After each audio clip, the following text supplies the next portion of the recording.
Hello बच्चों, कैसे हो आप सभी लोग। आज हम बड़ी ई की मात्रा पढ़ने जा रहे हैं। इससे पहले हम छोटी ई की मात्रा पढ़ चुके हैं। छोटी ई की मात्रा कम देर के लिए बोली जाती है और बड़ी ई की मात्रा थोड़ी देर के लिए बोली जाती है। मतलब छोटी ई की मात्रा में शॉर्ट ई साउंड होता है और बड़ी ई की मात्रा में हम लॉन्ग ई साउंड बोलते हैं। जैसे क पर अगर मैं छोटी ई की मात्रा लगाती हूं तो वो बन जाता है की। लेकिन अगर यही मैं क पर बड़ी ई की मात्रा लगाऊं तो वह बन जाता है की। अंतर पहचानिए बच्चों, क पर छोटी ई की मात्रा लगाने से बनता है की और वहीं बड़ी ई की मात्रा लगाने से बन जाता है की की की। अंतर समझ में आ रहा है ना। छोटी की मात्रा हम कम देर के लिए बुलाते हैं, जबकि बड़ी ई की मात्रा हम थोड़ी ज्यादा देर के लिए बुलाते हैं। अब यहां मैंने कुछ वर्ड लिखे हुए हैं और उन पर बड़ी ई की मात्रा लगाई है। अब इन वर्णों पर बड़ी ई की मात्रा लगाने के बाद उन्हें क्या पढ़ा जाएगा देख लेते हैं। मेरा पहला वर्ण है क। क पर बड़ी ई की मात्रा लगा देने से यह बन गया है की। क पर बड़ी ई की मात्रा लग के बन गया की। ख पर बड़ी ई की मात्रा लगने से बन गया खी। ग पर लगी बड़ी ई की मात्रा तो क्या बन गया गी। वहीं घ पर बड़ी ई की मात्रा लगने से बन गया घी। समझ आ रहा है ना बच्चों, बहुत ही सरल है। आगे कुछ और वर्ण देख लेते हैं।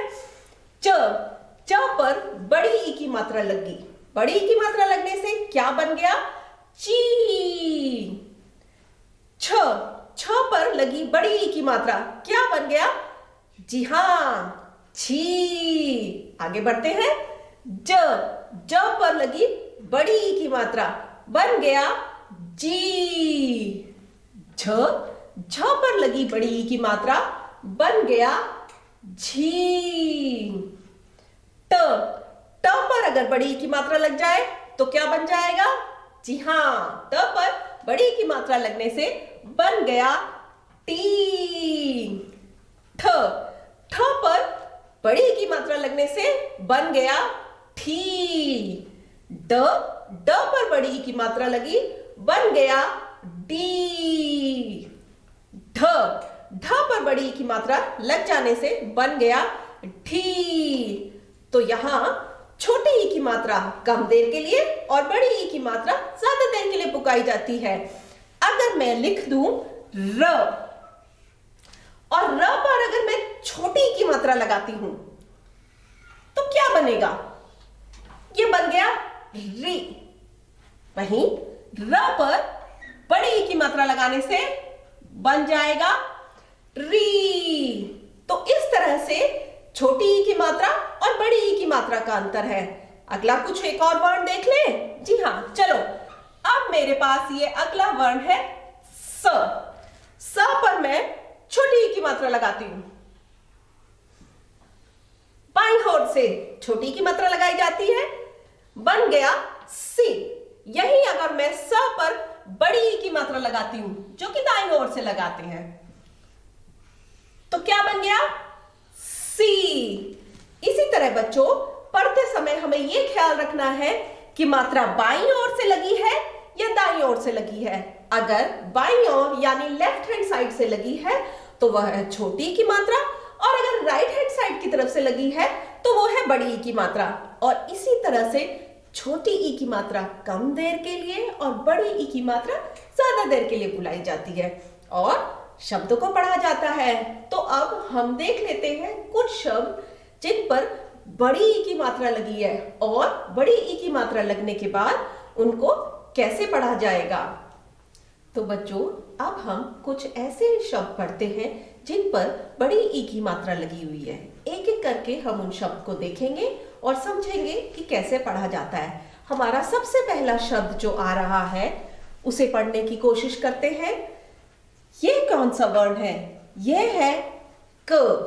और जब हमने क पर बड़ी ई की मात्रा लगा दी तो यह बन गया की। क पर बड़ी ई की मात्रा लगाने के बाद यह बन गया की। ल, कील। यह बन गया कील। एक बार फिर से देख लेते हैं। क पर बड़ी ई की मात्रा लगी तो अब ये बन गया की। क पर बड़ी ई की मात्रा लगाने से बन गया की, ल, कील। आगे बढ़ते हैं। यह है ग। ग पर लग गई बड़ी ई की मात्रा। ग पर बड़ी ई की मात्रा लगने से बन गया गी। गीत, गीत। गीत, गीत। आगे बढ़े, देखते हैं अगला शब्द। ये कौन सा वर्ण है? यह है म। म पर बड़ी ई की मात्रा मैंने लगाई है तो क्या बन गया? मी। मी, त, मीत। आगे बढ़ते हैं। यह क्या है? यह है ख। और जब ख पर बड़ी ई की मात्रा लग गई तो क्या बन गया? खी। साथ में मिला र। खीर, खीर। आगे बढ़े। प पर लग गई बड़ी ई की मात्रा, बन गया पी। स, पीस। प पर बड़ी ई की मात्रा लगाने से बन गया पी, स, पीस। आगे बढ़े। ये क्या है? ज। और जब ज पर बड़ी ई की मात्रा लग गई तो क्या बन गया? जी। साथ में प। जी, प, जीप। दोहरा लेते हैं इन शब्दों को एक बार फिर। क पर लगी बड़ी ई की मात्रा की, ल, कील। ग पर लगी बड़ी ई की मात्रा गी, त, गीत। म पर लग गई बड़ी ई की मात्रा मी, त, मीत। ख पर लगी बड़ी ई की मात्रा खी, र, खीर।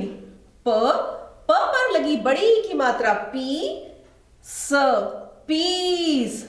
ज पर लगी बड़ी ई की मात्रा जी, प, जीप।